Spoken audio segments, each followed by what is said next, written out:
सहनावतु सहनौ भुनक्तु सह वीर्यङ्करवावहै तेजस्विनावधीतमस्तु मा विद्विषावहै। ओम शांति शांति शांति। चालू असणार कठ उपनिषद नचिकेत आणि यम यांचा त्या ठिकाणी असणारा संवाद कशाकरता? आत्मविद्या प्राप्त्यर्थ, आत्मविद्या प्राप्त करून घेण्याकरिता। म्हणून या ठिकाणी ही संपूर्ण जे पहिले आता आख्यायिका झालेली आहे, वडील त्याचे यज्ञ करत असतील, तिथे काही गायी दिल्या, धन दिला, अमुक वगैरे, हे सगळं जे काय आख्यायिका मात्र झाली। परंतु यातनं मुख्य काय सूचित करायचं आहे, तर यामधनं मुख्य हे सूचित केलेलं आहे की आत्मविद्या जी आहे, आत्मविद्या काय सर्वश्रेष्ठ आहे।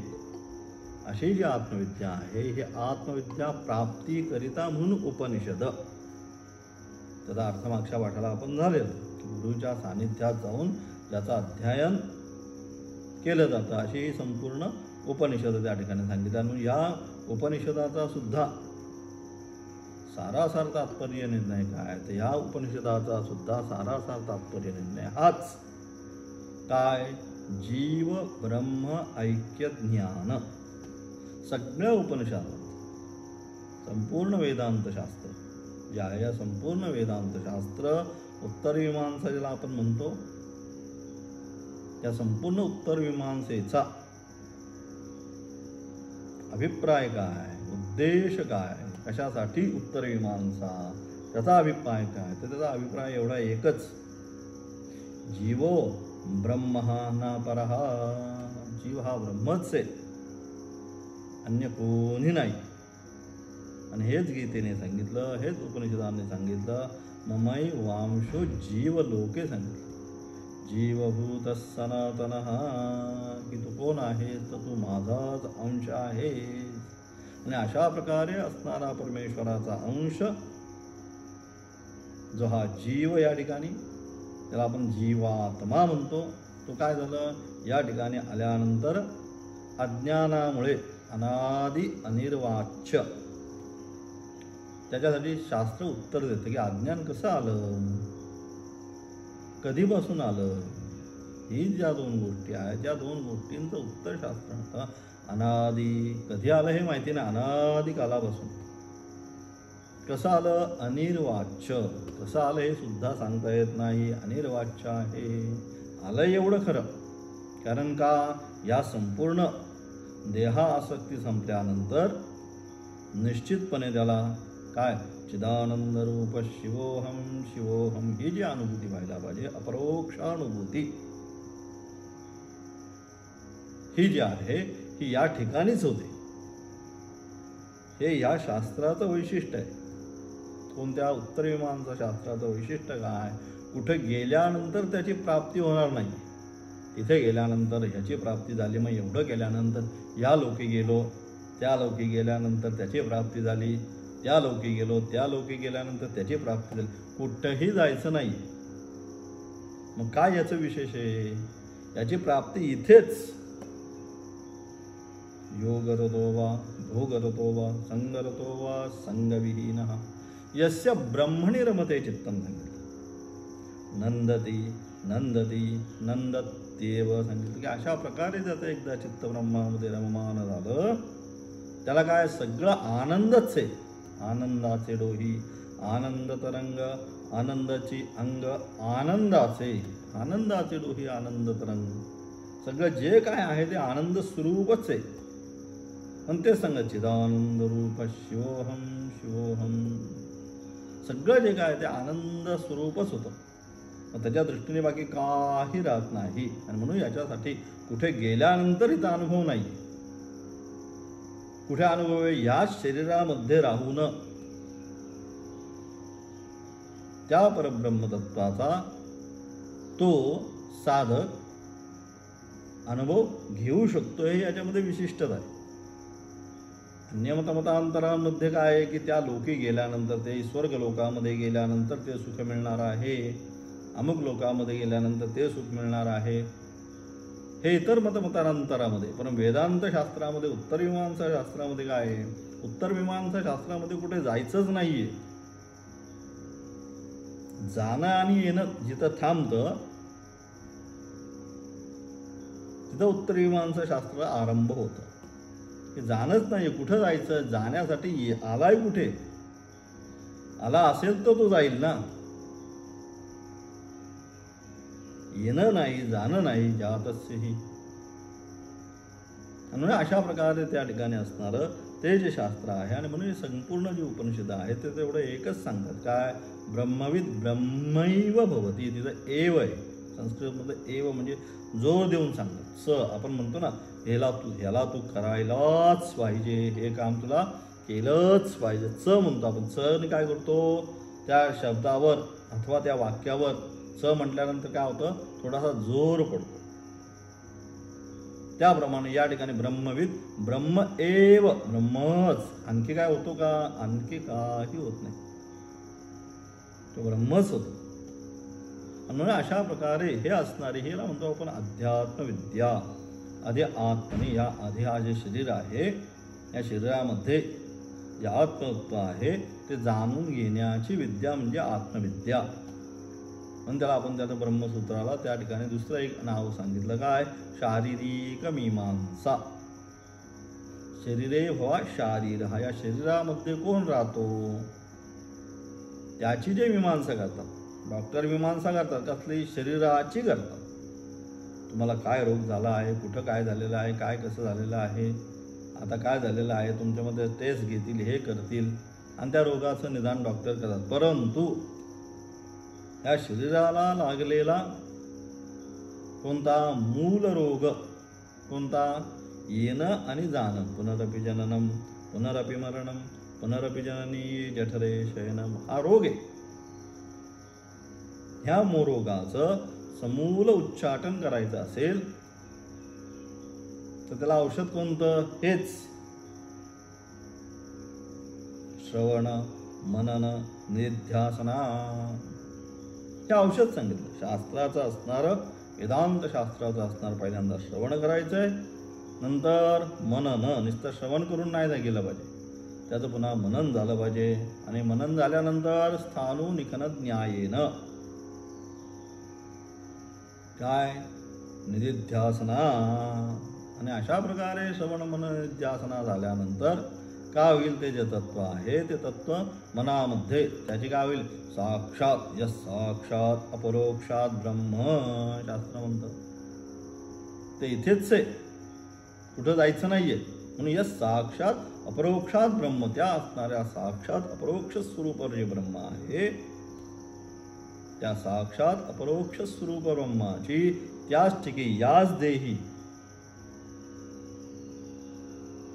त्या गावणाऱ्या अनुभूती त्या ठिकाणी त्याला प्राप्त होणार. म्हणजे अशा प्रकारे, आणि म्हणून अशा अनुषंगाने हे सगळे जी उपनिषद आहे त्याच्यामध्ये ह्या कथा किंवा आख्यायिका आहेत. प्रत्येक उपनिषदामध्ये काही ना काहीतरी आख्यायिका आहे, जामिता येऊ नये. कारण काय, विषय कधी कधी अत्यंत गंभीर होतो, धीर होतो. मग कधी कधी काय होतं, कंटाळा येतो शिष्यांना, त्या ठिकाणी छात्र जे आहेत, शिष्य आहेत, साधक जे आहेत. म्हणून काय केलं, मग त्या ठिकाणी ऋषींनी तीच कथा गोष्टीच्या माध्यमातून, असे एक होते वाजश्रवस ऋषी, त्यांनी यज्ञ केला. त्यांचा नचिकेत नावाचा पुत्र होता, तो अत्यंत लहान होता, तो हुशार होता. मग हे सगळं सांगून मग काय झालं, मग तो गेला. तर रागाच्या भरात त्याला म्हटले, तू यमसदनी जा. तिथे गेला, त्यांनी प्रश्न विचारले. पहिला प्रश्न, वडील माझ्यावर रागू नये. दुसरा, अग्निविद्या संबंधात जो आहे, आता इथे तेच आहे. आता 17वा 18वा आणि 19वा 16वा मंत्र पूर्ण झाला. आता 17, 18 आणि 19 या 3 मंत्राच्या द्वारे पहिले जे 2 वर आहे, पहिल्याचं झालं उपसंहार, पण दुसरं जी अग्निविद्या आहे, दुसरी अग्निविद्या सांगितली. ती अग्निविद्या त्याचं विश्लेषण मागच्या पाठामध्ये एकदा केलं. अग्निविद्या म्हणजे काय, अग्निविद्या म्हणजे अग्निहोत्र आदी जे आहे, होम यज्ञ, यज्ञो वै नारायणः. यज्ञ म्हणजे काय, त्यागाची असणारी प्रक्रिया. देवता उद्देशेन हविः त्यागः इति यज्ञः. देवतेच्या उद्देशाने त्या अग्नीमध्ये जे हविही म्हणजे जे हव्य द्रव्य आहे काही असेल, आता गणपती येतील, जो धूर्वांकुरयति स वैश्रवणोपमो भवति, जो धूर्वान माझा हवन करतो तो काय कुबेरा समान होतो. यो मोदक सहस्रेण यती, हजार हजार मोदकांनी जो काय करतो यज्ञ करतो, स वांछित फलमवाप्नोति, त्याच्या मनामध्ये जी इच्छा आहे ती मी पूर्ण करतो. म्हणजे काय तर त्यागाची असणारी प्रक्रिया अथवा परस्परम भावयंतः, गीतेने सांगितलं देवान भावयतानेन ते देवा भावयन्तु वः परस्परम भावयन्तः, की अशा प्रकारे तुम्ही काय संपूर्ण सृष्टीची रचना केल्यानंतर त्या ठिकाणी त्या देवता आणि त्या देवतेच्या उपासनेच्या अनुषंगाने तुम्ही काय करा, त्या देवतेंना प्रसन्न करून घ्या. आणि झालेल्या प्रसन्न देवता ज्या आहेत त्या तुम्हाला तुमचं इष्टफल देतील. त्याकरता काय पाहिजे, त्यांचा जो हवी भाग आहे तो त्यांना आपल्याला काय करायचा, अर्पण करायचा आहे. त्याच्यामध्ये कुठल्याही प्रकारचं इदम न मम म्हणतो. इंद्राय स्वाहा इंद्राय इदम न मम, प्रजापतये स्वाहा प्रजापतये इदम न मम, हे तुला मी देत आहे. इदम न मम म्हणजे हे माझं नाही, म्हणजे याच्यावर आता माझा अधिकार नाही. म्हणून तर मंत्र जे आपण आहुती दिल्यानंतर यज्ञ कार्यामध्ये हे म्हणतो. आणि अशी असणारी अग्निविद्या, त्या अग्निविद्यामध्ये श्रेष्ठ काय अग्निहोत्र विद्या, पण अग्निहोत्री म्हणतो. म्हणजे काय अग्निहोत्र म्हणजे मग काय, तर अग्निहोत्र म्हणजे वयाच्या 18 वर्षापासून उपनीत झाल्यानंतर त्या ठिकाणी जो अग्नी प्रज्वलित होतो उपनयनाच्या वेळेस त्या अग्नीचं रक्षण करणे. पहिल्यांदा अग्निकार्याच्या अनुषंगाने प्रातःसायं अग्निकार्य करत करत विवाहापर्यंत करणे, त्याच अग्नीवर पुन्हा विवाह अग्निग्रहण करणे, शुक्ल कृष्ण इष्टी म्हणजे पौर्णिमा अमावस्येचे असणारे यज्ञ करणे. अशा प्रकारे प्रतिदिन दररोज त्या अग्नीची उपासना करणे. कुठपर्यंत करणे, तर शेवटपर्यंत शरीर शांत होईपर्यंत.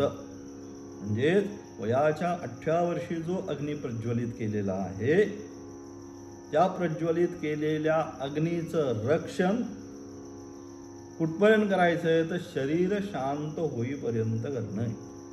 ही संपूर्ण जी प्रक्रिया आहे या संपूर्ण प्रक्रियेला अग्निहोत्र असं म्हणतात. आणि मग शरीर शांत झाल्यानंतर सृक्ष्वादी जे काय यज्ञाची तिथे सामग्री त्याची असेल तीच त्या शरीरावर तिथे ठेवून काय करतात, त्याच अग्नीने त्याचा दाह संस्कार करतात. हे सगळं जे आहे याला आपण म्हणतो अग्निहोत्र.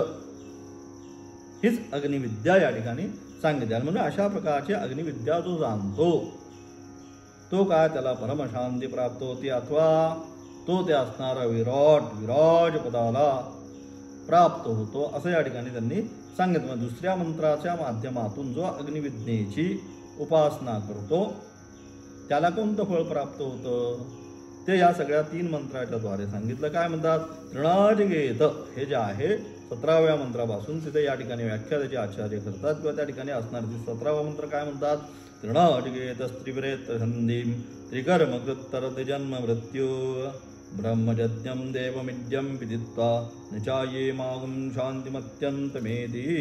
अशा प्रकारे 17, 18 आणि 19 3 मंत्राच्या द्वारे काय म्हणतात, तृणाचिकेत. हा म्हणजे तृणाचिकेत म्हणजे ज्यांनी 3 वेळा नचिकेत अग्नीचे अनुष्ठान केले आहे. म्हणजे 3 वेळा म्हणजे ज्या वेळेस त्या नचिकेत जो अग्नी या ठिकाणी सांगितलेली आहे जी अग्निविद्या तिचं अनुष्ठान प्रातर मध्यान्ह सायं अशा 3ही वेळेस काय केलं आहे, त्या अनुष्ठान केले. अथवा अशा प्रकारे म्हणजे सकाळी दुपारी आणि सायंकाळी 3 वेळा त्या अग्नीचं काय केलेलं आहे, अनुष्ठान केलेलं आहे. अथवा ज्यांनी नचिकेत अग्नीची उपासना तो जो अग्नी सांगितलेला आहे किंवा आत्ता ज्याप्रमाणे सांगितलं त्याप्रमाणे त्या अग्नीची उपासना करून काय केलंय, त्या अग्नीची उपासना केली आहे, त्या तद्विषयक अनुष्ठान केलेलं आहे, त्या अग्नीच्या विषयक एखादा विशिष्ट होम हवन असं करून त्या अग्नीची पुन्हा उपासना केलेली आहे, अथवा अनुष्ठान केलेलं आहे, अथवा ज्यांनी नचिकेत अग्नीची उपासना तद्विषयक अनुष्ठान व अध्ययन केलेले आहे, तद्विषयक अनुष्ठान त्या अग्नीच्या अनुषंगाने एखादं अनुष्ठान केलेलं आहे, अथवा अध्ययन आता जे आपलं चाललेलं आहे अशा प्रकारे चालणारं अध्ययन ज्यांनी केलेलं आहे अशा प्रकारे, किंवा ज्यांनी आता त्या त्रिनाचिकेत त्या त्रि हा शब्द जो आहे त्या ठिकाणी त्या त्रि शब्दाचा अर्थ या ठिकाणी वेगवेगळ्या प्रकारे सांगितला. पहिल्या अर्थाने काय केलं सांगितलं, पहिल्या अर्थाने ज्यांनी अग्नीची उपासना त्याचं असणारं अनुष्ठान आणि अध्ययन, अग्नि उपासना त्याचं असणारं अनुष्ठान आणि अध्ययन हे त्रिनाचिकेत पहिलं सांगितलं. दुसरं त्याचे असणारे दुसरा अर्थ काय घेतला, त्रिनाचिकेत ज्यांनी काय उपनयनापूर्वी अजून उपनयन झालेलं नाहीये, तत्पूर्वी काय केलं, आईकडून मातेपासून विद्या ग्रहण केली, आचार्य आपण मातृदेवो भव, शिक्षणाचं आपलं पहिलं विद्यापीठ कोणतं तर आई. सगळे जे पहिले संस्कार कोण आपल्याला देतं, पहिले संस्कार देण्याचं कार्य आपल्याला आई देतं, म्हणून मातृदेवो भव म्हणजे श्रेष्ठता सांगितली. आचार्यात् शतं पिता पिता सहस्रेण माता गौरवेण अतिरिच्ये. शास्त्र म्हणतं की आचार्यात् शतं पिता सांगितलं, पिता सहस्रेण माता. एवढं स्त्री शक्तीबद्दल आपल्या शास्त्रामध्ये आदर व्हावे. काय आचार्यात् शतं पिता, आचार्य म्हणजे तुम्हाला जे शिकवणारे आचार्य आहेत, गुरु आहेत, त्यांच्यापेक्षा शतं पिता जे तुमचे वडील आहेत ते 100 पटीने श्रेष्ठ आहे. पिता वडिलांपेक्षा सहस्रेण माता, हजारो पटीने श्रेष्ठ कोण, तुमची माता आहे. गौरवेन अतिरिच्यत, अशा प्रकारे त्यांना गौरव दिला पाहिजे. कारण का पहिले संस्कार जे आहेत हे पहिले संस्कार आपल्याला देणारं कोण विद्यापीठ तर ती माताच आहे.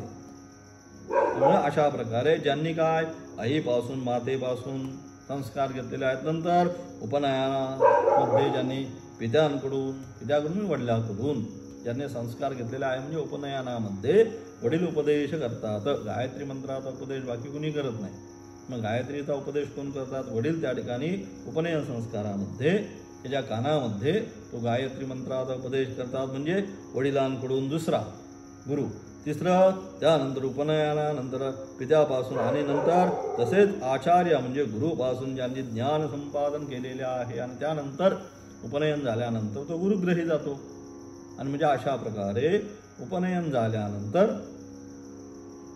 ज्यांनी गुरूंकडून काय झालेलं आहे, ज्ञान ग्रहण केलेलं आहे, म्हणजे अशा प्रकारे त्रिनाचिकेत म्हणजे अशा प्रकारे आईकडून, वडिलांकडून आणि आचार्यांकडून अथवा गुरूंकडून ज्याने ज्ञान संपादित केलेलं आहे ते परिपक्व ज्ञान सांगितले.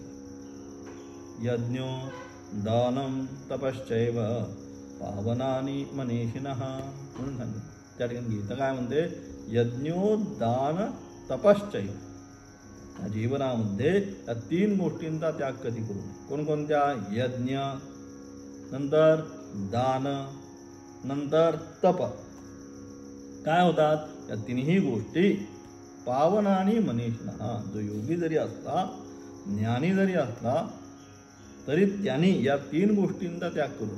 कारण का या त्याला कायम पवित्र करत असतात.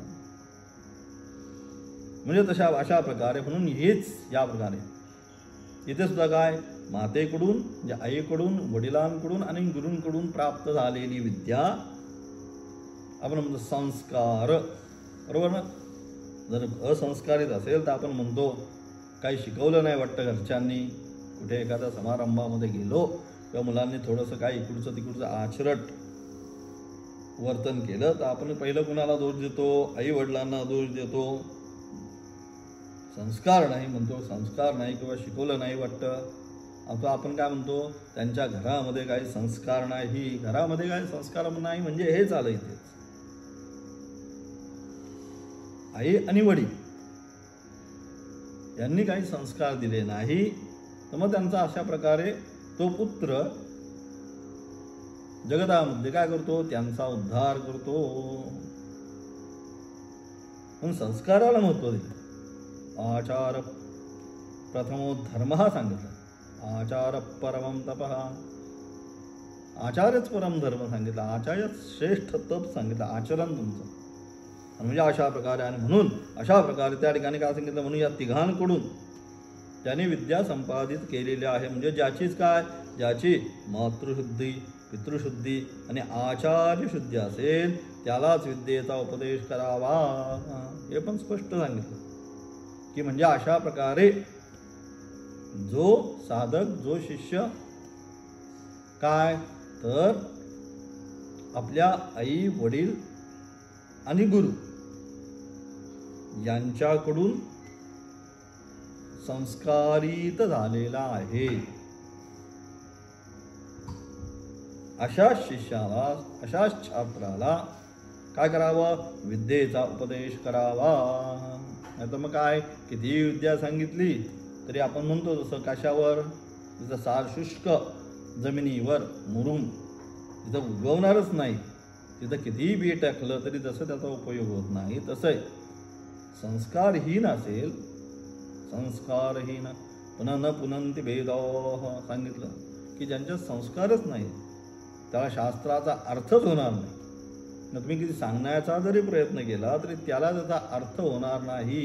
आणि मग अशा प्रकारे ज्यांच्या तिन्ही शुद्धी आहे, म्हणजे अशा प्रकारे आई वडील आणि गुरूंकडून जो छात्र संस्कारित झालेला आहे त्यालाच काय केलं पाहिजे, त्या विद्येचा उपदेश करावा. अथवा श्रुती, स्मृती आणि शिष्ट 2-3 सांगितलं. पुन्हा श्रुती म्हणजे मूल वेद मंत्र, त्याला आपण श्रुती म्हणतो. यस्य निश्वसितम वेद, ऋषींना काय झालंय, संपूर्ण ते वेद आहे आपल्या दृष्टी तप करताना आपल्या दृष्टीपटलावर दिसले, ते त्यांनी ग्रहण केले. तो परमेश्वराचा उच्छ्वास आमचं यस्य निश्वसितम वेदाः, आणि ते तपोबलानी ऋषींनी काय केले, आत्मसात केले आणि आपल्या शिष्यांना सांगण्याचं काम केलं, आणि शिष्यांनी ते ऐकण्याचं काम केलं. म्हणून त्यांना आपण श्रुती, श्रुत म्हणजे कान, पहिल्यांदा श्रुती परंपरा होती, म्हणजे फक्त सांगायचं आणि ऐकायचं, लिखाणाची परंपरा नव्हती. म्हणून आपण म्हणतो एवढा पाठी, तो घनपाठी, हा दशग्रंथी पाठी, सगळं पाठांतर, आणि त्यानंतरच विद्याचं त्याचा असणारा अर्थ. पहिली काय झालं, त्याला म्हणतो मूल विद्या, श्रुती विद्या, मूल मंत्र. मग कालांतराने काय झालं, बुद्धीचा ह्रास होत गेला. मग काय झालं, स्मृतीचा जन्म झाला. जे सांगितलंय ते काय लिहिण्याचं काम केलं, आठवून. स्मृत म्हणजे आठवणे, त्याची स्मृती गेली आपण म्हणतो. म्हणजे काय, तो आठवत नाही त्यालाच म्हणतात स्मृती. त्याच्यानंतर म्हणजे अशा प्रकारे श्रुती, स्मृती आणि शिष्ट संप्रदाय, म्हणजे व्यवस्थितपणे जे संप्रदायविद आहे अशांकडूनच. आता तर का आजच्या कालामध्ये तर अनेक दुकानं आहेत, भरपूर आहेत, अनेक नानाविध, की सगळेच तुम्हाला काय नुसतं डोक्यावर हात ठेवून सुद्धा मोक्ष देणारे आहेत. काही करायचं नाही, एवढं करा फक्त, अमुक करा फक्त, तमुक करा फक्त, आणि तुम्हाला मोक्षाची प्राप्ती होईल, असे सांगणारे नानाविध गुरु आता सर्वत्र आहेत. हे सगळं जर असं असेल तर मग एवढं सगळं हा खरं तर प्रवास का करायचा आपण, तर त्याकरताच श्रुती, स्मृती आणि शिष्ट संप्रदायच्या अनुषंगाने योग्य संप्रददाती, हा धातू सम्यक प्रदाती, जसं गुरूंकडनं घेतलेला आहे त्याप्रमाणेच नादिकालापासून प्राप्त असलेली विद्या सदाशिवसमारंभां शंकराचार्यमध्याम् अस्मदाचार्यपर्यंतां वंदे गुरुपरंपराम्. आपण म्हणतो सदाशिवापासून, भगवान श्री शंकरापासून आदिनाथ गुरु सकल सिद्धांचा सगळीकडे एकच आहे, कुठेही गेला तर त्यांच्यापासून चालू असलेली ही परंपरा अस्मदाचार्यपर्यंताम्, अस्मद आचार्यपर्यंत म्हणजे आमच्या गुरूंपर्यंत. वंदे गुरुपरंपराम्.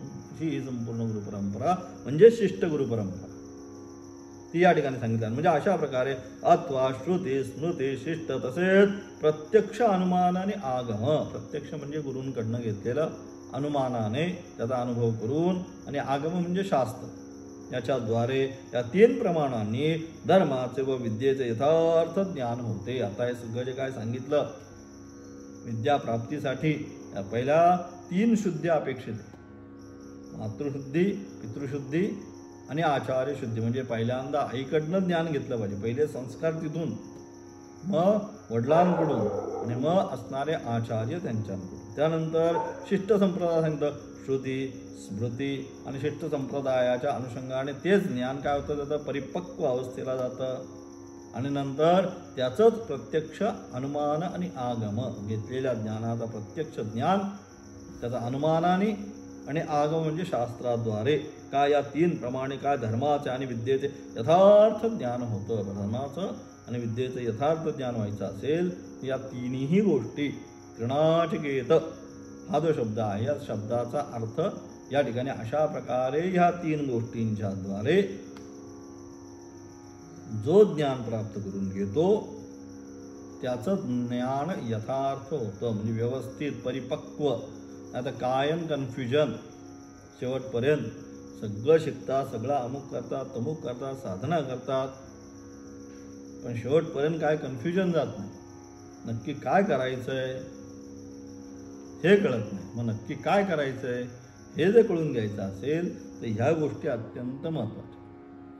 म्हणून अशा प्रकारे मग त्याला या ठिकाणी तृणाचिकेतच सांगितलं. त्रिकर्मकृत ज्योतिष्टोमादी याग, वेदाचे अध्ययन, दान ही 3 कर्मे. यथा आता त्यानंतर त्रिकर्मकृत कोणती 3 कर्म करायची यात तृणाचिकेतच सांगितलं. तृणाचिकेत त्रिव्रेत्र हंदी नंतर त्रिकर्मकृत तरती जन्म मृत्यू. तृणाचिकेतचा अर्थ आता पहिला सांगितला.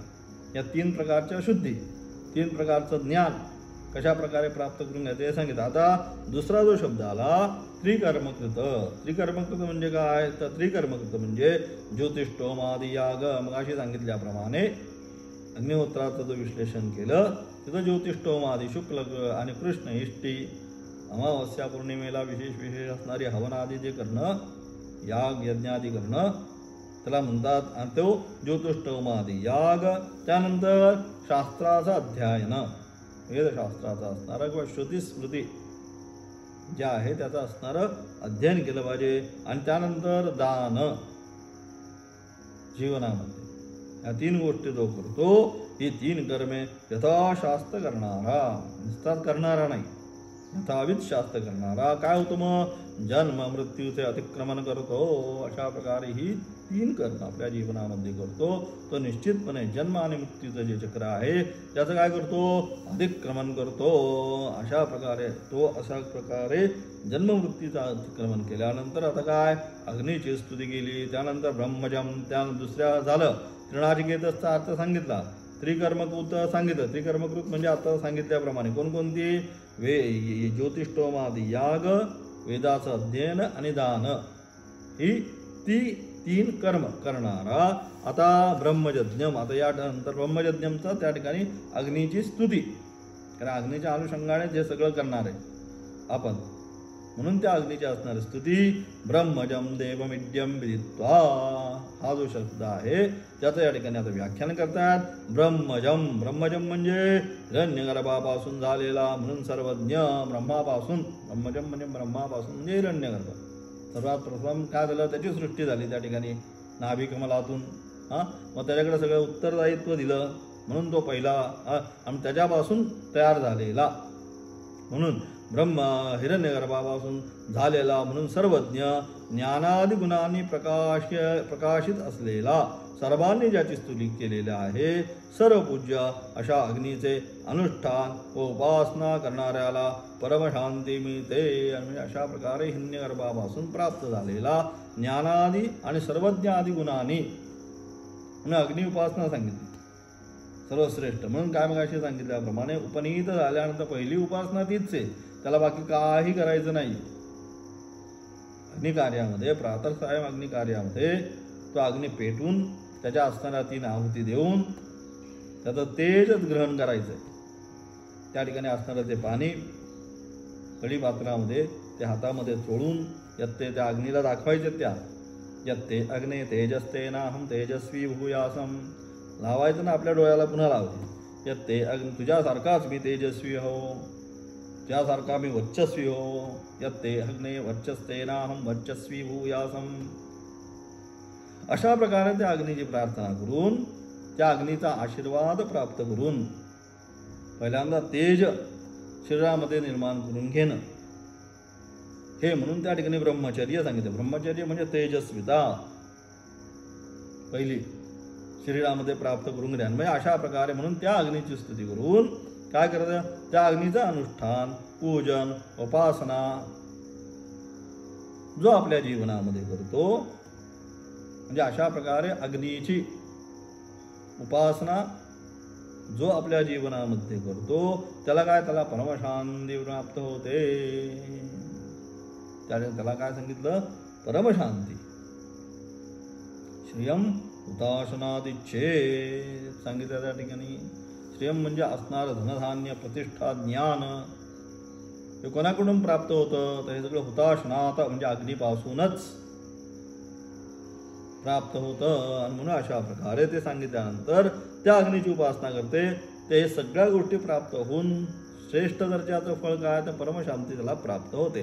म्हणजे ज्ञान कर्म समुच्चय, ज्ञान आणि कर्म म्हणजे ज्ञान पण प्राप्त करायचं आहे, अध्यानादी पण प्राप्त करायचं आहे, कर्म अग्निहोत्रादी कार्य पण करायचं आहे, अग्निकार्य पण करायचं. म्हणजे दोन्ही एका सकट दोन्ही पाहिजे. त्याला मग ज्ञान कर्म समुच्चय. आवाज वास्तविक पदा शंकराचार्यांना तो अभिप्रेत नाहीये. पुढे ज्ञानकर्म समुच्चयवादाचंच खंडन आचार्यांनी केलंय. ज्ञानकर्म समुच्चयवाद नाही, केवळ ज्ञान. मोक्षाची प्राप्ती जी आहे केवळ ज्ञानादेव कैवल्यम हा सिद्धांत आहे. पण या ठिकाणी दोन्ही पहिला आता कर्मसिद्धांताच्या अनुषंगाने आपण चालल्यामुळे इथं ज्ञान कर्म समुच्चय त्यांनी घेतलेला आहे. म्हणजे ज्ञान कर्म समुच्चय अनुष्ठानाने, ज्ञान म्हणजे असणारं त्या वस्तूचं असणारं ज्ञान, आणि कर्म म्हणजे इतर आपण जे काही करतो नित्य नैमित्तिक काम्य प्रायश्चित्त आदी ती कर्म, आणि त्याबरोबर शास्त्राचं ज्ञान, या दोघांचं काय एकत्रीकरण करून विद्वान काय करतो, तो त्या परब्रह्मतत्वाला प्राप्त करतो. हे असं आचार्यांच्या पूर्वकालीन आचार्यांचं म्हणणं. पण आचार्यांना हे म्हणणं मान्य नाहीये का ज्ञानकर्म समुच्चयवाद जो आहे ह्या आचार्यांना मान्य नाही. आचार्यांना कोणता वाद मान्य, आचार्य म्हणतात आचार्यांना म्हणजे शास्त्रविहित काय म्हणतात, ज्ञानादेव कैवल्यम, ज्ञानानेच कैवल्याची प्राप्ती होते असं त्या ठिकाणी सांगितलं. पण या ठिकाणी हा दुसरा वर आहे अग्निहोत्रादी, मग ते कर्मामध्ये असल्यामुळे त्याचं असणारं ज्ञान म्हणून त्यांनी या ठिकाणी घेतलं. काय म्हणजे ज्ञान कर्म समुच्चय अनुष्ठानाने काय त्या हिरण्यगर्भाची प्राप्ती होते. ते असणारं जे पद आहे ते प्राप्त होते. तात्पर्य अग्निशयना करता ज्या इष्टिका विटा त्यांची संख्या 720 सांगितलेली आहे. त्या ठिकाणी अग्निहोत्रादी जे काय करायचं आहे तिथं ज्या काय विटा वगैरे लागतात त्यांची संख्या किती सांगितली आहे, 720 सांगितलेली आहे. दैनंदिन सकाळ आणि सायंकाळ मिळून, ते मग अशी सांगितलं आपण प्रातः आणि सायं असं दोन्ही मिळून काय मिळून वर्षात अग्निहोत्र होमाची एकूण संख्या ही तितकीच आहे. 350 दिवस, 350 दिवसच्या डबल जवळजवळ 700, म्हणून प्रातः सायं दोन्हीच्या अनुषंगाने ती 700 कशी झाली 720 संख्या, तर अशा अनुषंगाने कधी तितिक्षय कधी वृद्धी अशा अनुषंगाने त्यांनी सरासरी 720 त्यांनी घेतली. एकूण संख्या तितकीच आहे. इष्टिकास्थानी असे जे होम त्यांनी मी अग्नीची उपासना केली. असे ध्यान म्हणजे उपासना कर्म करणाऱ्या पुरुषास काय हिरण्यगर्भ म्हणजे वैराग्य पदाची प्राप्ती होते असे त्याचे फळ. म्हणजे अशा प्रकारे जो त्या अग्नीची उपासना करतो त्याला ते हिरण्यगर्भ असणारं जे पद वैराग्य नावाचं जे पद आहे ते पद त्या ठिकाणी प्राप्त होतं. असा सारासार जे अग्निविद्या आहे जी दुसऱ्या मंत्रामध्ये किंवा दुसऱ्या वराच्या माध्यमातून नचिकेताने मागितली त्या अग्निविद्येचं फळ काय, तर विराट पद जे आहे त्या विराट पदाची अथवा परमशांती जी आहे ज्या शांतिमत्यंतमेती ती परमशांती आहे. ती परमशांती त्या दुसऱ्या अग्निविद्येच्या द्वारे प्राप्त होती असा सारासार त्याचा उद्देश किंवा अर्थ या ठिकाणी घेऊन त्यानंतर असणारा 18 आणि 19वा मंत्र जो आहे तो उद्याच्या पाठामध्ये पाहणार आहोत. उद्या रविवार असला